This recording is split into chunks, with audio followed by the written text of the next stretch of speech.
Sapagkat iyong tinupad ang salita ng aking pagtiitiis, iingatan din kita sa oras ng tukso na darating sa buong sanglibutan upang subukin ang mga nananahan sa lupa.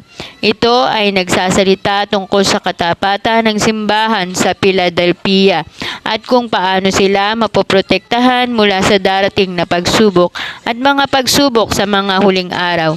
Nangako ang Panginoon na poprotektahan niya sila dahil tinupad nila ang salita ng kanyang pagtitiis. Nangangako rin siya na ang mga naghahawakan sa kanilang pananampalataya ay bibigyan ng puting damit at ang kanilang pangalan ay hindi mabubura sa aklat ng buhay. At kanyang ipagtatapat ang kanilang pangalan sa harap ng kanyang Ama at ang kanyang mga anghel.